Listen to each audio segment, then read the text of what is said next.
네, 안녕하세요. 12월 17일 오늘의 축구 소식을 브리핑하는 조던 HD입니다. 오늘 첫 번째 소식은 네덜란드 언론에서는 로벤 아인토벤 복귀설에 박지성처럼 팀에 돌아와줬으면 좋겠다라는 말로 그의 복귀를 반겼습니다. 네덜란드 언론인 이티이라는 곳에서 로벤의 복귀설에 한층 기대가 부풀었고, 그러면서 아인토벤 지역 일간지에서 로벤과 같은 시기에 아인트호벤에서 활약한 후 맨유로 이적한 뒤 현역 은퇴 전 친정팀 아인트호벤으로 복귀해 마지막을 장식했던 박지성을 떠올렸다고 언급했으며, 박지성은 2003년부터 2005년까지 아인트호벤에서 활약한 후에 현역을 이제 마무리하고, 그 마무리 직전에 이제 마지막 한 시즌 2013-14 시즌을 친정팀 아인트호벤에서 활약한 경험이 있었습니다. 이 네덜란드 언론이 아직 아인토벤이 로벤에게 이적 제안을 하지는 않았다라고 말하면서도, 그러나 아인토벤은 로벤을 위한 문을 열어놓았으며 과거 박지성이나 하셀링크 등이 아인토벤으로 돌아와 현역을 마무리하면서 은퇴했고, 박지성은 아인토벤 선수단이 전반적으로 매우 어렸던 2013-14 시즌 팀으로 돌아와 리더 역할을 해주었으며, 아인토벤은 로벤을 절대 놓치고 싶어하지 않을 것이라고 설명을 했습니다. 저때 좋았죠. 둘 다 좋았던 것 같아요. 이제 선수 뛸 때는 너무 좋았고, 팀이 너무 좋았고, 이제 은퇴 직전에 왔을 때는 그 어린 친구들 많은 상태에서 그 리더 역할을 해주면서, 마지막에는 이제 은퇴할 때는 은퇴식도 해주고, 뭐 나름 좋았죠. 오늘 쉬는 시간에 루시아님 놀려. 아니요. 루시아님 보니까 뭐 하는 거 계시더라고요. 그래서 그냥 저는 저대로, 또 루시아님은 루시아님대로 하시겠죠. 네. 별로 그 뒤에 아무 말도 없었어요. 네, 저도.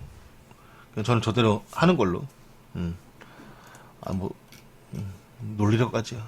어떻게 할지도 모르는데. 여튼간에 로벤도 이제, 미넨에서 나오는 게 확정이 되었기 때문에, 팀을 이제 좀 생각을 해야 될 텐데, 그 중에 아인토벤도 좋은 종착지가 될 수 있어요. 최근 아인토벤이 경기력이 무지 좋고 네덜란드 리그에서 씹어먹고 있으니, 본인이 편승해서 탑승해서 이제 그 힘을 더 실어주면 좋죠. 뭐 이제 유럽 대항전을 무조건 나갈 텐데, 아인토벤이 지금 너무 극강적으로 강해가지고 패가 1패가 있나? 저번에 봤을 땐 무패였는데. 그렇지, 뭐 일본 갈 수도 있고, 아니면 뭐 본인이 마지막 그냥 이 네덜란드 갈 수도 있고, 원하는 데야 많겠죠. 뭐 로벤 아직까지 괜찮으니까. 로벤은 흐로닝은 뭐야? 네덜란드 팀인데, 흐로닝은 석현중이 있었던 팀.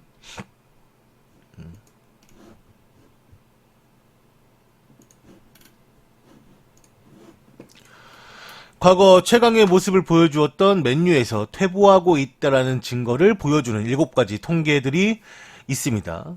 첫 번째는 맨유가 활동량이 부족하고, 이번 시즌 프리미어리그 모든 경기에서 상대보다 다 덜 뛰었으며 활동량이 부족해 공수에서 제 힘을 쓰지 못한다라는 지적이 있습니다.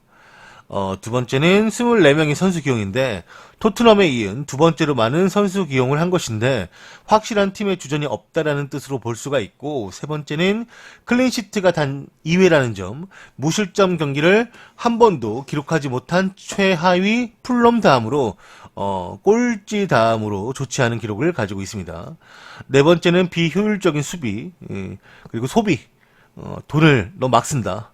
맨유는 무리뉴 감독 뒤 무려 3억 5,300만 파운드, 5,335억을 썼고, 지난 풀럼전 4대1로 승리했던 그 그 경기에서는 영입한 선수 가운데 단 3명만을 선발로 뛰게끔 했다고 합니다.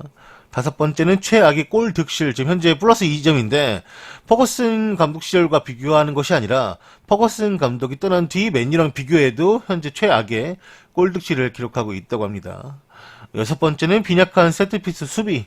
맨유는 코너킥에서 내준 골이 6골이나 되며 세트피스 모두로 합치면 7골을 내주었고, 전력이 떨어지는 팀이 노리는 포인트가 바로 세트피스인데, 현재 세트피스 실점이 첼시와 리버풀이 2골, 맨시티, 아스널, 토트넘은 3실점만을 기록하고 있다고 합니다. 마지막 7번째는 모예스 이후 최악의 승점과 순위. 모예스 감독은 2013-14 시즌 16라운드 종료 뒤 승점 25점을 기록하면서 8위까지 밀려났었고, 그리고 모예스 감독은 시즌 종료 전 경질이 되었습니다. 골득실은 모예스가 이제 플러스 8로 지금의 맨유보다 그 당시 모예스의 맨유가 더 나은 걸로. 얼마나 지금 맨유가 상태가 안 좋은지를 알 수 있는 거죠. 모예스 시절만큼 뭐 안 좋다라고 볼 수 있으니까. 네, 안녕하세요. 여러 가지 문제가 있는 것 같습니다. 고민이 좀 많겠어요. 네, 안녕하세요. 반갑습니다. 할로. 여튼간에 무리뉴가 가끔씩 무리뉴 감독을 되게 높게 평가하는 감독들을 만날 때, 그럴 때 보면은 맞아, 무리뉴가 그랬지, 무리뉴가 되게 전술가였지, 그리고 뭐 언변가였지라고 생각. 언변가라고 할 수 있나? 근데 잘 모르겠네. 승질 잘 내던 남 약점을 잘 가려 이제 대놓고 지목하던 뭐 그런, 아무튼 뭐 그것도 언변가지 뭐. 아무튼 뭐 그랬었지라는 생각이 가끔 드는데, 오늘 목이 좀 잠겼어요. 여튼 오늘 근데 무리뉴는 언제나 그래도 혹시 설마 그래도 이런 생각 들긴 해요. 네, 아무리 무시하고 해도 이게 상대팀하고 할 때는 그렇게 무시하게 되는데, 정작 내가 원하는 팀, 내가 응원하는 팀 만났을 때는 조금 그래도 무리뉴 이런 생각 들긴 하죠. 다음은 에버튼의 안드레 고메즈가 자신이 생각하기로는 스스로가 바르셀로나에서 2년이 너무나 힘들었었다고, 네, 되새겼습니다.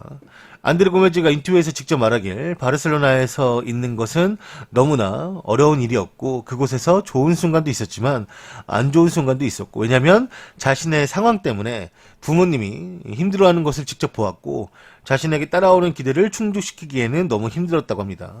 팬들의 기대뿐만 아니라 스스로 이제 좀 뭔가 발전하지 못하는 모습을 보는 것도 이겨내기 힘들었고, 자신의 부모님이 그런 모습을 보고 고통받는 것을 더 이상 볼 수가 없었다라고 합니다. 많이 복잡했다고 하며, 하지만 지금 현재 에버튼에서는 다시 축구를 즐기고 있다라는 느낌을 받고 있고, 스스로가 최고의 축구를 하고 있다고는 말할 수 없겠지만, 아직까지 뭐 그 이후로는 스스로에 대해서 압박이나 제한을 조금 느끼고 있대요. 하지만 그 축구 자체를 느끼는 것에는 조금 더 행복하다고. 단지 이제 피지컬적으로 더 성장하고 스스로 할 수 있는 게 무엇인지 더 알고 싶고, 에버튼에서 최선을 다하고 싶고, 자신의 아버지는 과거에도 자신을 바라봤을 때 그랬고, 지금 역시 자신의 하는 것에 있어서 가장 큰 영향을 끼치시는 분인데, 이제는 더 성숙하게 플레이를 하려고 생각하고 있고, 현재는 프리미어 리그에서 행복하며 잉글랜드에서 즐거운 시간을 보내고 있다고 다시 한번 언급을 했습니다. 얘는 가야죠. 네. 잘해서 에버튼 그냥 뭐 완전 이적하거나, 아니면 뭐 본인이 좋아하는 스페인 리그에 남거나, 아니면 포르투갈 리그 돌아가거나, 네. 본인이 잘하는 거 하면 돼요.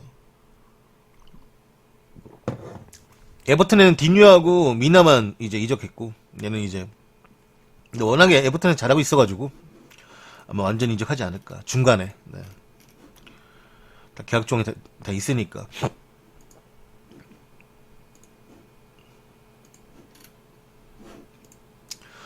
박항서 매직이 다시 한번 발동이 되었습니다. 베트남이 말레이시아를 꺾고 우승을 했고, 스즈키컵에서 10년 만에 우승을 이루었습니다. 항서 매직이 통했습니다. 베트남이 말레이시아를 꺾고 10년 만에 스즈키컵을 차지했으며, 박항서 감독이 이끄는 베트남 축구 대표팀은 어제 베트남 하노이에서 위치한 미딘 국립경기장에서 열린 말레이시아와의 결승 2차전 경기에서 전반 5분 아인득의 득점으로 인해서 1대0으로 승리를 했습니다. 이로써 베트남은 1, 2차전 합계 3대2로 앞서며 2008년 이후 10년 만에 스즈키컵을 우승했고, 16경기 연속 무패를 기록한 베트남은 세계 최고 기록을 갈아치우는 겹경사도 맞이하게 되었다고 합니다. 이 베트남이 이 무패를 16경기로 이어갔는데, 독일 기록을 갈아치웠나 보더라고요. 네, 아무튼 뭐 대단해요. 네. 상대가 어쨌든 간에 베트남이 가지고 있는 실력 대비 이거는 뭐 엄청 노력한 거니까. 내년 3월 달에 이제 베트남과 한국이 그 서로 맺은 조약 때문에 경기를 A매치를 치르게 되는데 아무튼 또 홍콩 한번 내줘야지 또. 눈물 콧물 한번 쏙 빼줘야지.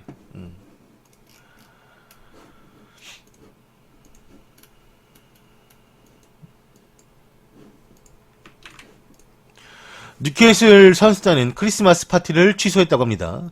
뉴캐슬 선수단은 2년 연속 크리스마스 파티를 취소했고 베니테즈는 이에 안도했으며 뉴캐슬 주장인 라셀레스는 이번 주말 런던에서의 크리스마스 축하 파티를 계획했지만 그와 그의 팀 동료들은 강등 위기인 상황에서 파티를 여는 것이 보기 좋지 않을 것 같다라는 결론을 내렸다고 합니다. 베니테즈는 자말과 이야기를 했고 그에게 무언가 잘못되고 있다면 그것을 좀 우리가 깨달을 필요가 있을 것 같다라고 조언을 해 주었다라고 해요. 베니테즈가 컵 대회 결승전이라고 칭한 이제 어제 경기 허드스필타운 원정 경기를 앞두고 한 말이라고 하며 베니테즈가 말하길 선수단은 작년에도 적합하지 않다라는 이유로 파티를 취소했었는데 올해도 우리 성적이 좀 좋지 않다. 상황도 별다른 게 없다. 여기서 파티를 여는 것이 좀 보기 좋지는 않을 것 같다. 라고 이제 말을 했다고 합니다. 아마 그 자말이 분별력 있게 선수들에게 잘 이야기를 한 것 같고 일부 선수들은 특히 잉글랜드에서 크리스마스 파티는 전통이기 때문에 파티를 하려고 했지만 그들은 파티에 관해서 꽤 잘 대처했고 선수들이 축구에만 집중하기 원하는 팬들이라면 이 결정을 환영할 것이라고 생각합니다. 이번 시즌 내내 뉴캐슬이 거두고 있는 승수가 4승밖에 되지 않으며 현재 14위에 랭크되어 있습니다. 그러니까 14위는 성적이 뭐 14위 괜찮지 않나 하지만 17위가 바로 강등권 바로 위에요. 네, 그러니까 언제 어느 순간 훅 갈 수 있다라는 거죠. 물론 이번에 다행히도 허드스필타운 원정에서 이겼기 때문에 14위인 거지. 졌으면은 더 안 좋을 상황이 열렸을 거기 때문에 불과 다음 주에 또 경기니까 그냥 파티는 소소하게 가졌더라고. 미니 이제 트리. 아, 나 이제 어렸을 때 그런 거 너무 해보고 싶었는데 결혼하면은 이제 집에 이제 항상 딸을 낳고 싶거든요. 개인적으로 우리 집 아들밖에 없어가지고 딸 낳으면 딸하고 이제 다 트리 같은 거 만들면서 막 하하호호 할 줄 알았는데 오징어들하고 축구 볼 줄 몰랐지. 에이.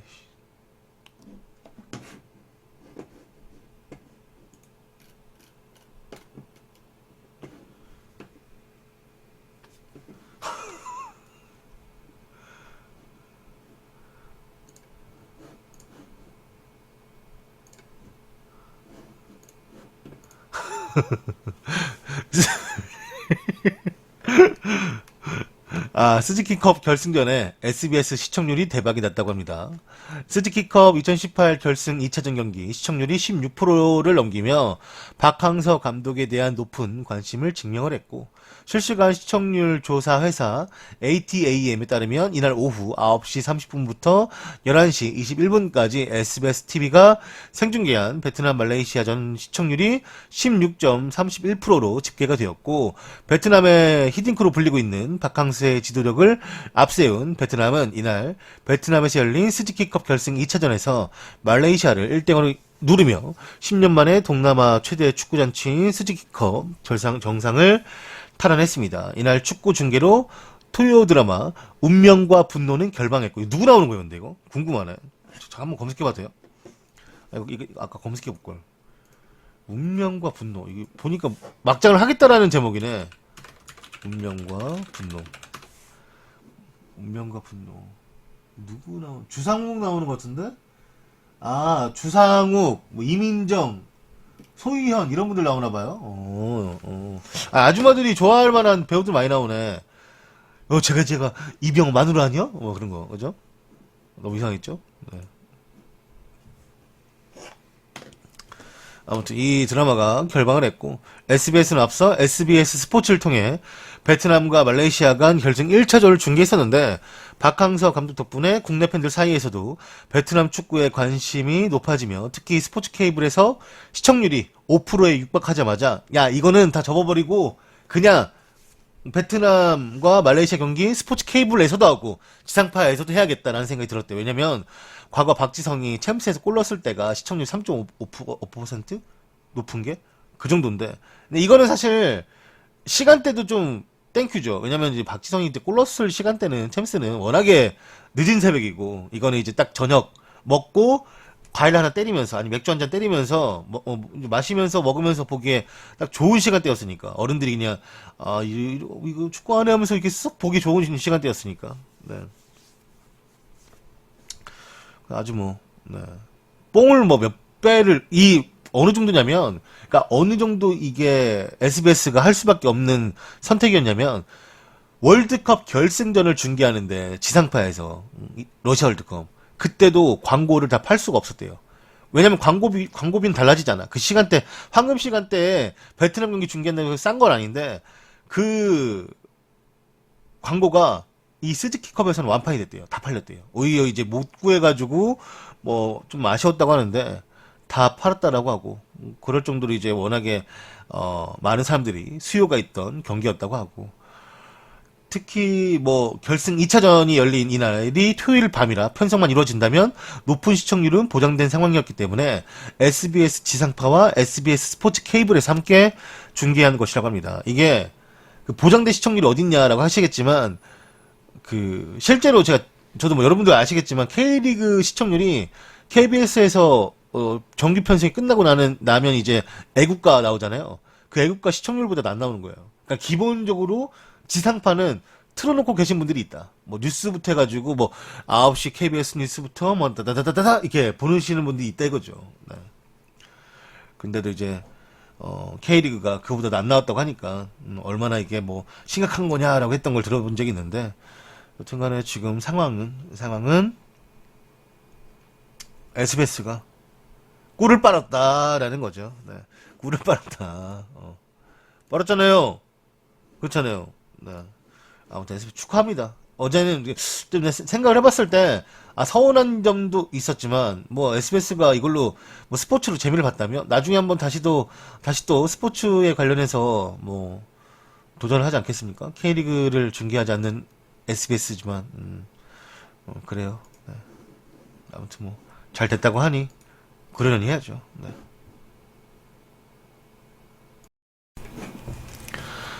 퓰리시치의 여름 첼시 이적은 이르면 1월 겨울 이적 시장에 발표가 될 수 있을 것이라는 현지 소식이 들려오고 있습니다.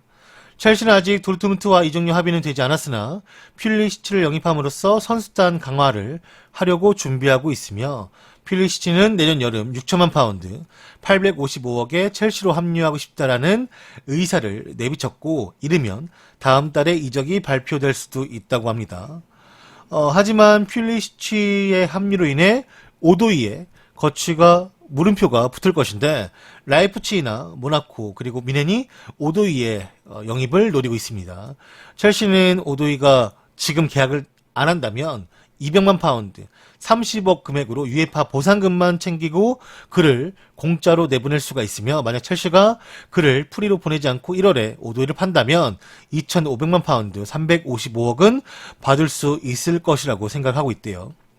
그렇게 구단이 이적 시장에서 사리를 지원하고 FFP를 준수하길 바란다면 어떤 오퍼든 고려할 필요가 있고 사리는 오두이가 잔류하길 원한다고 주장했으나 퓰리시치가 영입이 된다면 입지는 더 낮아질 것입니다. 첼시는 퓰리시치와도 오도이가 활약하는 왼쪽이 아닌 오른쪽에서 뛸 거라 강조했지만 그것이 오도이를 잡아둘 수는 없을 겁니다. 오도이가 최근에 유로파리그 경기 보니까 여전히 몸이 빠르고 가벼워 보이더라고요. 그 선수가 있지만 당장 직전감을 원하기 때문에 퓰리시치가 오면 오도이가 마음이 더 떠나겠죠. 조금 아쉽겠죠. 또 한 번 그러면 이제 또 잉글랜드 무대에서 잘 커나간 선수가 다른 팀으로 그냥 너무나도 싼 가격에 갈 수 있으니까 좀 걱정을 해야 될 것 같아요. 포덴 같은 경우는 맨시티가 재계약을 했는데 산초 경험이 있으니까. 근데 이제 아직 오드웨이는 본인이 계약을 안 하고 있어요. 근데 1월달에 정말 퓰리시치 와버리면은 오드웨이는 나갈 것 같아요. 네.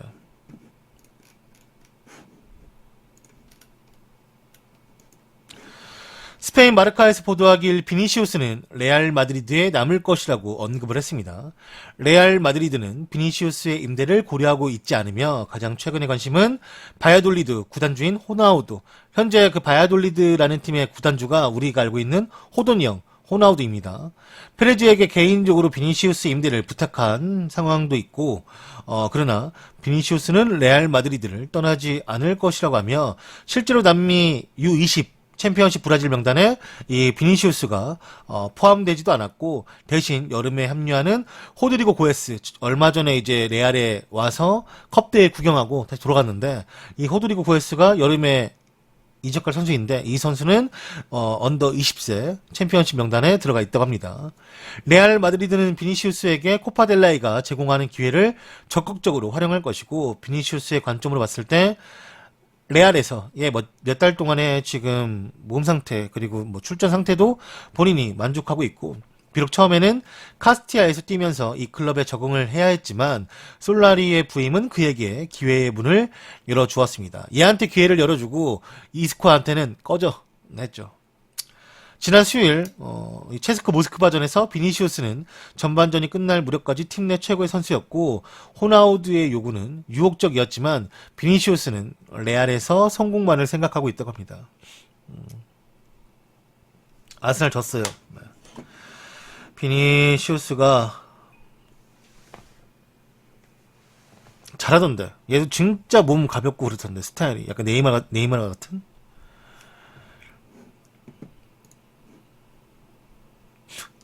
행복한가 봐요. 네.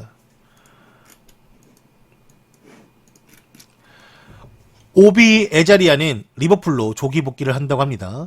리버풀은 그를 조기 복귀시킬 것이라고 합니다. 그는 한 시즌을 스코틀랜드 레인저스로 임대를 떠났고 그가 지금까지 28경기를 치르고 2골을 득점했습니다. 11경기는 유로파 리그에서 경기를 치루었고 UEFA 경기에서 또 득점을 올렸습니다. 양 클럽과 에자리아 그리고 그의 가족들과 상의를 한 후에 에자리아는 리버풀로 복귀하는 것이 결정이 되었고 리버풀은 에자리아의 능력을 향상시키고 그의 커리어에 있어서 이점을 남겨준 제라드와 그 다음에 이제 레인저스의 스태프 그리고 레인저스에서 자신을 도와준 모든 선수들과 팬 모두에게 감사드린다라는 말을 전했습니다.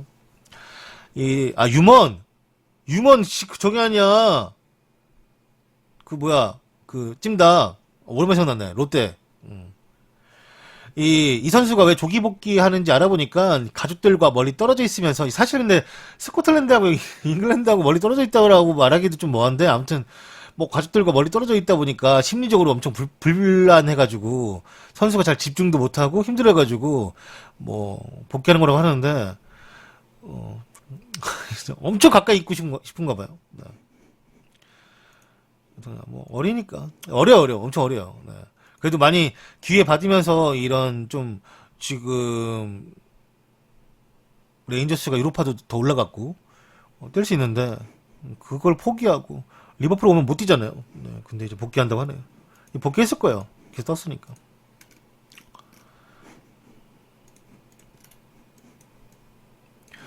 맨유는 최고의 수비수인 크리스 스몰링과 재계약을 맺었습니다. 2022년까지 1년 연장 옵션을 사용했다고 하며 크리스 스몰링은 재계약 인터뷰에서 말하길 클럽과 현재 9번째 시즌을 함께 보내고 있고 이 팀과 함께 내 과정을 계속해서 나가는 것에 기쁘다고 생각합니다. 맨유를 위해 뛰는 것은 정말 영광스럽고 우리 모두는 현재 축제 기간에 바쁜 일정에 집중하고 있으며 무리뉴도 스몰링과의 재계약을 만족하면서 말하길 스몰링과 새로운 계약을 체결한 것에 대해서 무척 행복하게 생각하고 단연간 이 클럽에서 몸담고 있던 선수였고 그가 꼭 팀에 필요한 선수라고 말하며 반겼습니다.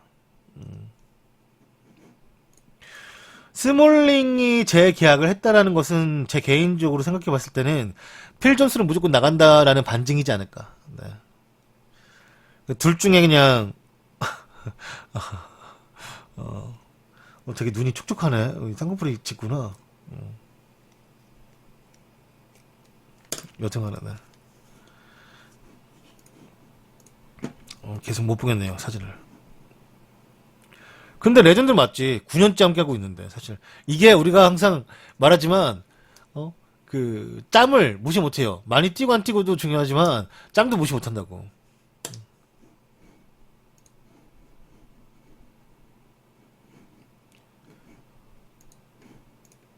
아, 오래 뛰면 이 정도 스몰이 많이 뛰었어요, 경기 그래도.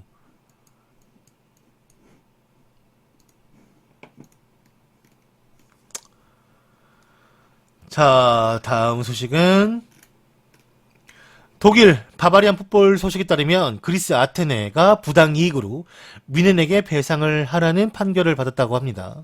UEFA 안전 및 보안 규정 제19조 위반으로 경기 후 징계 절차가 개시가 되었고 원정팬과 홈팬들 간의 티켓 가격이 동일하도록 규정을 하고 있습니다. 뮌헨 원정팬들은 티켓 한 장당 35유로, 그러니까 한국 돈으로 45,000원 정도를 내고 구입했는데 이는 홈 서포터보다 15유로, 2만원 더 많은 금액이라고 합니다.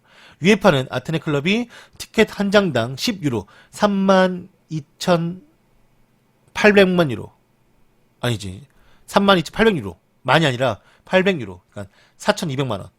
이 금액을 부가적인 이득을 부당이익을 올렸기 때문에 뮌헨에게 돌려줘라 해가지고 4,200만원 돌려준대요.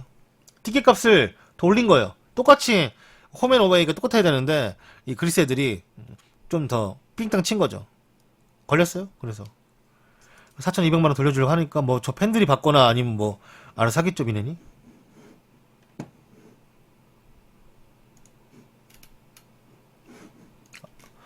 터키 언론 속보에 따르면 페페가 갑자기 베식타스와 결별하게 되었다고 합니다. 페페가 베식타스와 결별하게 되었고 이 계약은 내일 월요일 날 공식적으로 해지가 될 것이라고 하네요. 뭐 다른 팀으로 가는 건지 뭔지 모르겠는데 뭐 사고 친 건지. 네. 갑자기 이게 국대도 아직까지 뽑히는데 갑자기 이렇게 되네. 좀 가나? 그냥 팔 텐데. 네.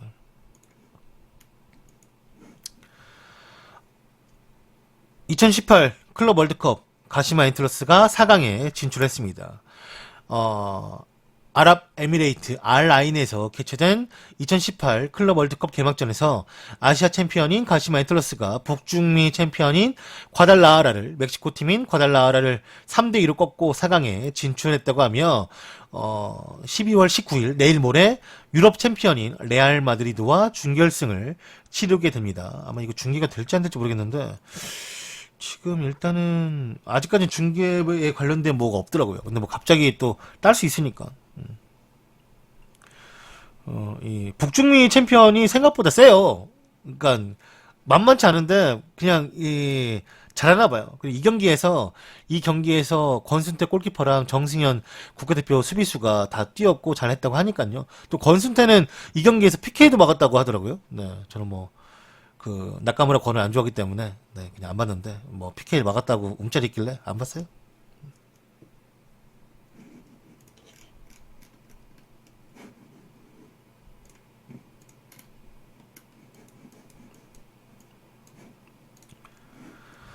아스날은 1월달에 보카 주니어스의 에이스인 크리스티안 파본 영입을 위해서 4천만 유로를 총알을 장전했다고 합니다.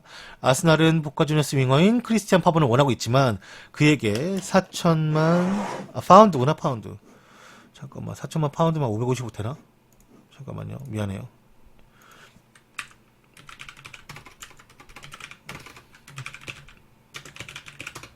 이거 금액을 안 해놨네 내가. 570억, 550억이 아니라 570억. 570억 정도를 쓸 거라고 하고, 아스날은 새해 그 선수를 데려오기 위해서 이 22살의 아르헨티나 윙포워드를 데려오려고 마음을 먹었다고 합니다. 그러나 보카 주니어스는 코파 리베르타도레스 결승전에서 그에게 핸디캡이 되었던 햄스트링 문제로 시달려온 파본을 매우 더 높은 가격에 제시를 한 상태라고 하며 아스날의 감독인 에메리는 파본의 이전부터 오래된 팬이라고 하고 파본이 그의 공격을 더욱더 확실하게 해주기를 바라고 있다고 합니다. 심지어 에메리가 파리에 있을 때 얘 영입을 시도한 적도 있어요. 실제로. 그러니까 정말 좋아하긴 좋아하는 거예요.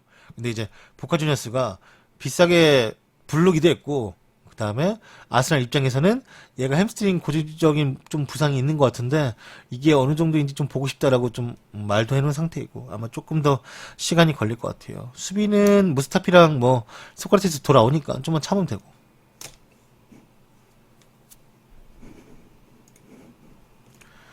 자, 다음 소식으로 가볼까요? 다음 소식은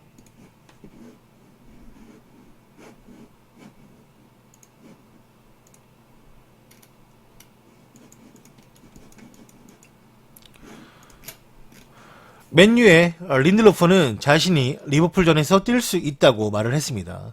이번 주 초에 무리뉴는 린들로프가 현재 부상자 명단에 있고 안필드 원정에서 아마 나오지 않을 것이다 라고 말을 했었지만 네.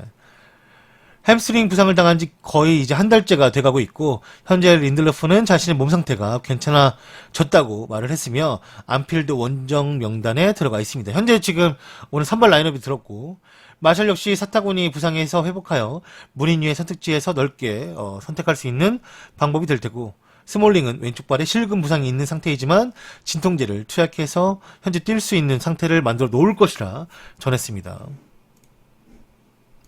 오늘 302로 뛰잖아요, 맨유가. 네, 3백, 또 200. 유벤투스전부터 각성해가지고, 맨유의 수비진에서는 가장 미들맨이었죠. 예, 린들레프가. 왜 맨유 리버풀 연관 검색어에 조현우 있냐고? 일단은 대야가 조현우한테 메시지를 직접 보낸 적도 있었고, 그 다음에 뭐 한국 팬들이 뭐 카리우스 있을 때 조현우 사라. 쌈마이에 살 수 있다. 사라 했었는지. 그것 때문에 이제 여러 이제 막 연결돼가지고, 네. 이래저래. 조현우가 그냥 뜨는 거죠.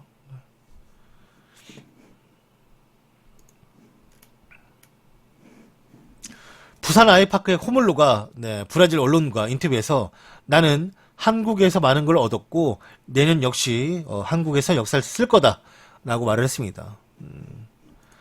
호물로는 2018년 한국 2부 리그, 이제, 아이파크에서 뛰었죠. 근데 이제 이브리그에서 또 MVP를 받았고 상을 23살의 이 미드필더는 대회에서 10골 9개의 도움으로 팀을 승강 플레이오프까지 이끌었고 호물로가 직접 인터뷰하길 한국에서 지낸 날들에 너무 행복하게 느끼고 있고 네, 즐거웠다. 아주 좋았다.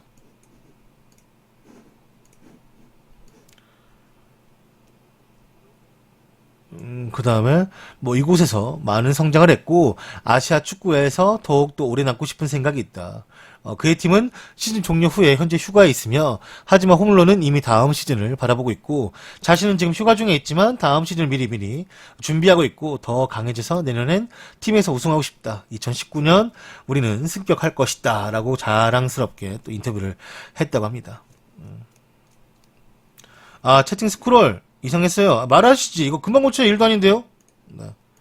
고쳤죠? 네. 맥가이버요, 조가이버, 별명이.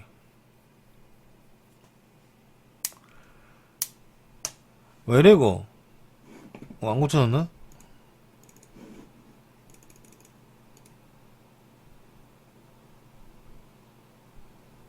아하! 고쳐볼게요. 기다려봐요. 아하, 정말, 진짜.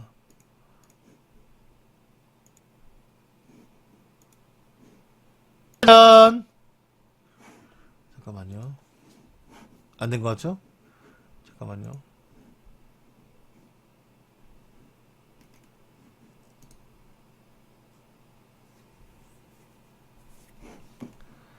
나 진짜 고쳐요, 이거?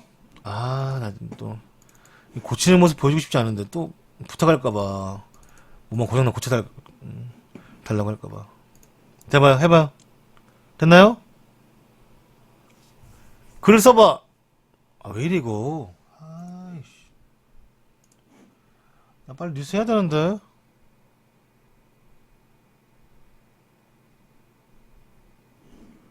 어떻게 되지?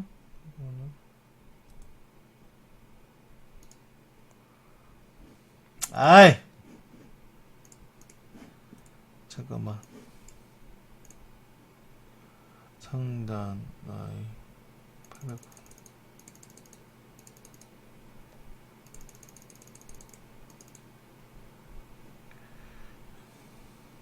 80에.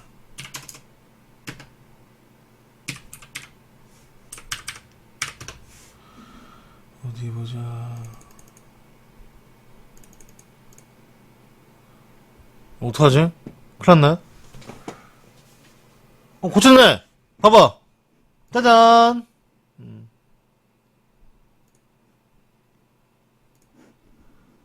됐다. 자, 다음 소식. 레고로 만든 수원 월드컵 경기장이 화제가 되고 있습니다. 수원 판교 현대백화점에서는 12월 23일까지 레고 전시회를 진행한다고 해요. 이 글은 수불미에서 용인 사는 수원팬님의 글에서 발췌했습니다.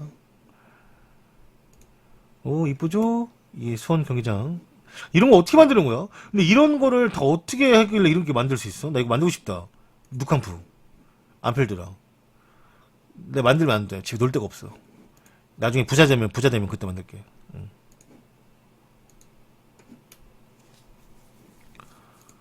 이쁘죠? 네. 그러니까 저 레고를 저렇게 조금 뭐 자기가 원하는 걸 만들 수 있어. 아니 내가 말하는 건 이런 거 있잖아. 이런 거 다 어디서 구하냐 이거지. 이런 거 다 만들 수가 있어요? 개인이 레고를? 그게 신기하더라고요. 이런 거 다. 어디서 이렇게 만들어? 아, 따로 팔아요? 그런데 못 가봐가지고, 미안합니다. 파는군요. 그래요? 잘못 들었죠? 따로 파는구나. 신기하네. 그래, 금수저야. 레고가 이게 덴마크 건가? 덴마크 건가? 스웨덴 거? 그쪽 라인이었는데, 레고가? 그죠? 어디 거였지? 이거 안 파는 거예요, 여기 있잖아, 여기.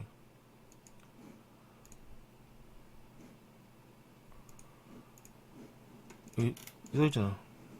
김두영님의 수원의 푸른별이라는 작품을 낸 거니까. 살려면 이 사람 거 사야지, 뭐. 그죠? 덴마크인가, 뭐, 스웨덴인가 그쪽 라인인데, 아무튼. 집이 좀 크면은 이거 너무 멋있겠다. 여기래, 여기. 수원 판교 현대백화점 10층. 레고 전시회. 장에 가면은 뭐, 이게. 그거 멋있더라고. 스타워즈. 난 사실 레고 별로 관심 없는데, 스타워즈는 멋있더라고요, 보니까. 멋있더라고요.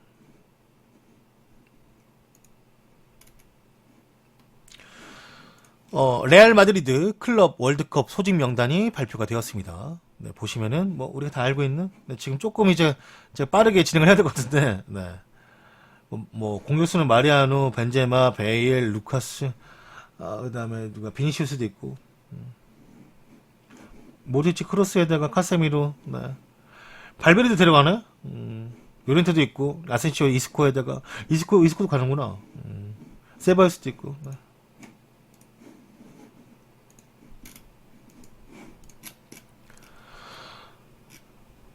박항서 감독 이 우승 축하금을 10만 달러를 받았는데 그 금액을 전액 다 기부했다고 합니다. 베트남 매체 꽁아는 박항서 감독이 베트남 축구 발전과 불우이웃을 돕기 위해서 축하금으로 받은 10만 달러를 기부했다고 보도했습니다. 우승 다음 날 박항서 감독은 베트남 꽝남성에서 열린 베트남 자동차 업체인 타코의 현지 법인 설립 15주년 기념 행사에 참석을 했고 타코 그룹으로부터 경력금 10만 달러를 받았습니다. 하지만 받은 그 자리에서 바로 기부를 했다고 하며 축구 대표팀 선수들에게도 20억 동 1억을 수여했다고 합니다. 박항서 감독은 축하금을 받은 그 자리에서 나에게 주어진 축하금은 베트남 축구 발전과 불우이웃을 위해서 써주길 바란다고 말하면서 이 스즈키컵 우승은 베트남 국민과 팬들 덕분에 이룬 성과라고 말했습니다. 박항서 감독의 선행은 이번이 처음이 아니며 지난해 10월달 베트남 대표팀 지휘봉을 잡은 박항서 감독은 베트남 내 소외된 지역을 직접 찾아가 축구 용품을 전달하고 축구 클리닉을 개최하는 기버드림이라는 자선 프로그램을 2차례 개최한 바가 있습니다. 축하합니다. 멋있어요. 네, 이런 게 국기선양이죠. 네.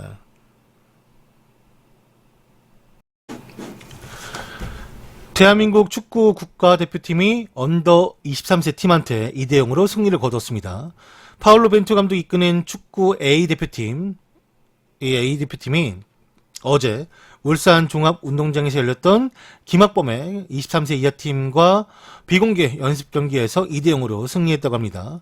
나상우와 김준영 이 선수가 후반 32분과 37분에 연역골을 터뜨렸다고 하며 벤투호와 올림픽 대표팀은 20일 오전 울산 종합경기장에서 한 번 더 연습 경기를 가진다라고 해요. 네.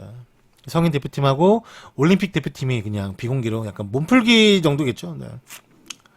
그 정도로 했는데 2대5로 이겼다고 합니다. 토트넘의 에릭 다이어는 맹장 제거 수술을 받았다라고 합니다. 그래서 이 다이어가 새해 전까지 팀에서 아웃될 거라고요. 아마 다음 주 경기, 다다음 경기 한 두 경기 정도. 에릭 다이어는 맹장을 제거하는 수술을 받았습니다. 그는 극심한 복부 통증을 호소 후 맹장염 진단을 받았고 증상을 파악하기 위한 응급치료 이후 맹장을 제거했다고 합니다. 그는 재활을 시작하기 이전에 일정 기간의 회복 기간을 거치며 선수단과의 훈련은 1월 달에 복귀한다라고 하네요. 그러면 한 두 경기 정도는 못 나올 것 같아요. 네.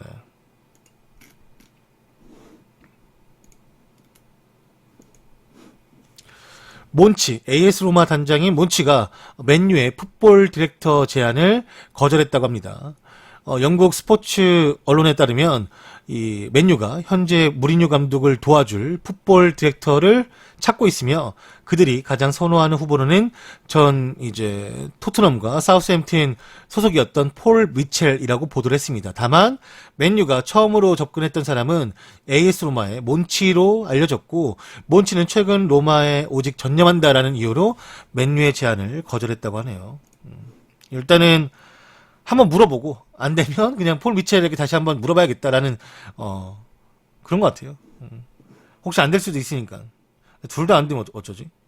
둘 다 안 되면.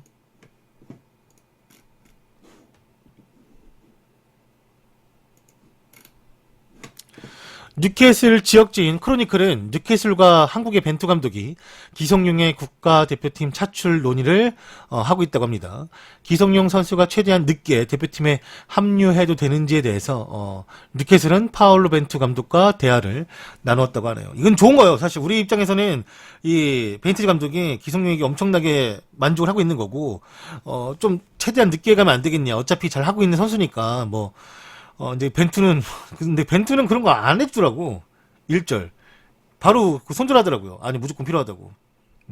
자기는 벤투는 이제 대표팀 감독이니까 어쩔 수 없는 건 아는데, 이제 뉴캐슬 입장에서는 우리도, 부상자가 많고, 이제 쉘비도 지금 뭐 완전 큰 부상은 아니지만 부상 후에 몸 상태가 안 돌아오고 있고 하다 보니까, 박싱데이에서 너무나 필요한데, 서로가 이제 뭐 애걸복걸 하는 거죠. 1월 달에 이제 아마 이거는 1월 달에 더 늦게 보내면 되지 않냐라고 물어보는 것 같은데 우리도 아시안컵이라 뭐라고 말해야 할지 모르겠네.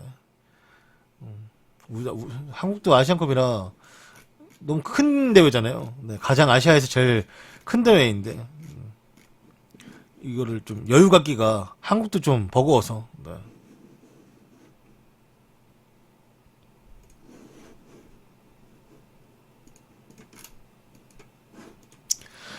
제라드는 자신이 어렸던 시절 맨유 유니폼을 입고 있었더니 아버지가 불같이 화를 내던 그때를 회고했습니다. 제라드 자서전에 나오는 내용인데 때는 바야흐로 1991년 제라드가 11살이던 시절이라고 합니다.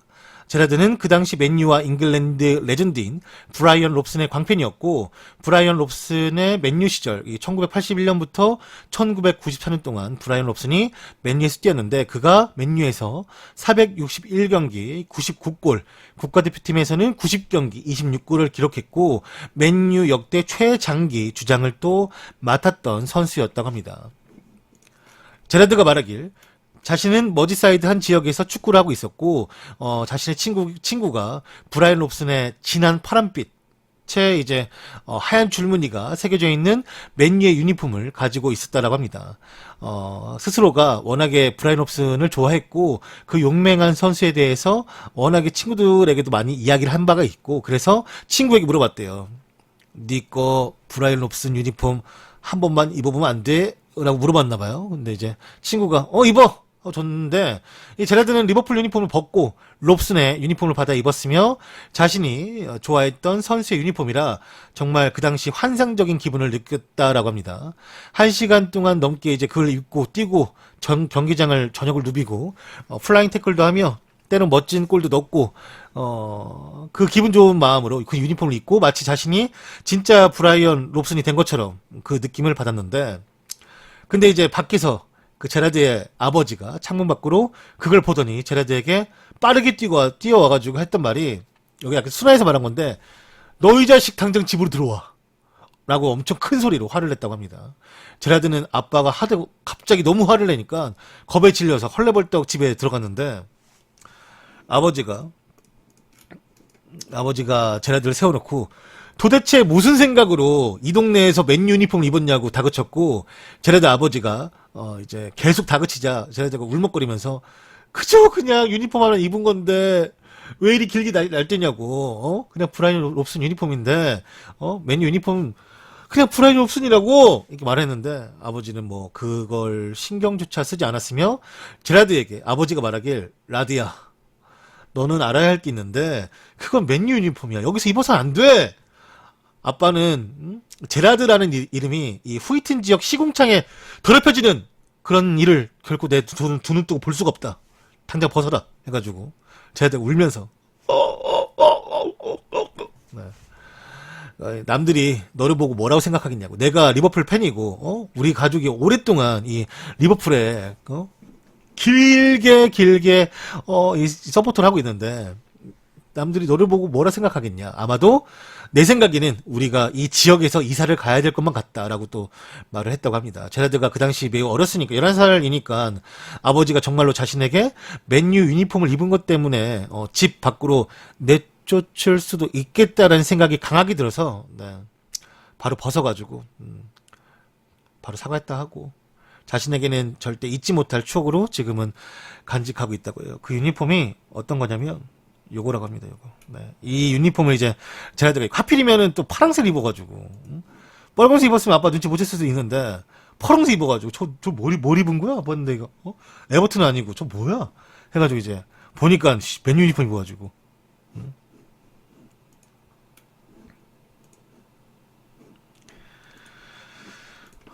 지금은 이제 불꽃 마크가 안 나오는데 예전에는 이제 불꽃 마크 나왔죠. 되게 예전이죠, 예전. 네. 샤프. 브라이언 롭슨 7번. 여튼간에 이 유니폼을 입고 제라드가 많이 혼났다라고 합니다. 오늘 준비한 뉴스가 모두 끝이 났습니다. 이 영상은 유튜브를 통해서 보실 수가 있고요. 유튜브를 통해서 보실 분들은 조던 HD를 검색하시거나 지금 생방송 보시는 분들은 저 위에 있는 곰을 누르시면 돼요. 그러면 구독과 좋아요, 댓글과 알람 설정 해주시면 정말로 감사하겠습니다. 또한 네이버에서 팟빵을 검색하셔가지고 검색어에 조던을 입력하시고 들어가 보시면 음성 파일로 따로 다운받으실 수가 있습니다. 다운받으시고 와이파이가 터지지 않는 곳에서도 파일로만 들으실 수가 있고, 차량 운전 중에 또 운동 중에 길을 걸으실 때 편하게 들으시면 됩니다. 이외에도 네이버 TV캐스트와 카카오 VOD에서도 영상을 보실 수가 있어요. 제가 기사를 발췌하는 곳은 FM코리아, FM네이션, 그리고 다음 카페인 락사이며, 이곳에서 좋은 기사를 올려주시는 많은 분들에게 다시 한번 진심으로 감사 인사를 드립니다. 고맙습니다.